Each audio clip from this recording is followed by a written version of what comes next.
غریبوں پر کوئی نیا ٹیکس نہیں، سرکاری ملازمین کے وارے نیارے۔ وزیر خزانہ نے 14,460 ارب روپے کا بجٹ پیش کر دیا۔ مشکل معاشی حالات کے باوجود تنخواہیں 35% تک بڑھا دی گئیں۔ گریڈ 16 تک ملازمین کی تنخواہیں 35% بڑھیں گی۔ گریڈ 17 سے 22 تک تنخواہوں میں 30% اضافہ ہوگا۔ پینشن میں 17.5% اضافے کی تجویز ہے۔ کم سے کم پینشن 10,000 سے بڑھا کر 12,000 روپے کر دی گئی۔ کم از کم اجرت 32,000 روپے مقرر۔ صحافیوں اور فنکاروں کو ہیلتھ انشورنس کارڈ جاری کیا جائے گا۔ پہلی مرتبہ ورکنگ صحافیوں کو مفت میڈیکل سہولت ملے گی۔ ڈالر ایمنسٹی اسکیم کی بھی منظوری دے دی گئی، جس کے بعد $1,00,000 لانے پر آمدن نہیں پوچھی جائے گی۔ سمندر پار پاکستانیوں کے لیے بھی بڑا ریلیف ہے۔ ترسیلات زر کے ذریعے غیر منقولہ جائیداد خریدنے پر 2% ٹیکس ختم کر دیا گیا۔ سالانہ $50,000 سے زائد ترسیلات زر بھیجنے والوں کو ڈائمنڈ کارڈ جاری ہوگا۔ معاشی نمو کا ہدف 3.5% مقرر کیا گیا ہے۔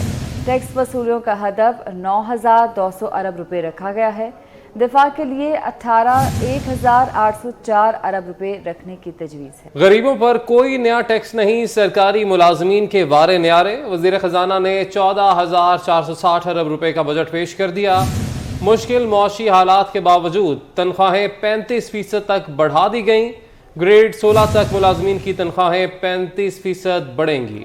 گریڈ 17 سے 22 تک تنخواہوں میں 30% اضافہ ہوگا۔ پینشن میں 17.5% اضافے کی تجویز ہے۔ کم سے کم پینشن 10,000 سے بڑھا کر 12,000 روپے کر دی گئی۔ کم از کم اجرت 32,000 روپے مقرر۔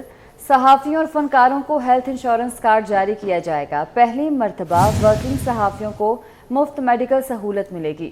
ڈالر ایمنسٹی اسکیم کی بھی منظوری دے دی گئی، جس کے بعد $1,00,000 لانے پر آمدن نہیں پوچھی جائے گی۔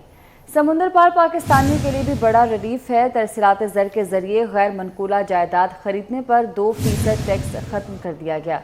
سالانہ $50,000 سے زائد ترسیلات زر بھیجنے والوں کو ڈائمنڈ کارڈ جاری ہوگا۔ معاشی نمو کا ہدف 3.5% مقرر کیا گیا ہے۔ ٹیکس وصولیوں کا ہدف 9,200 ارب روپے رکھا گیا ہے۔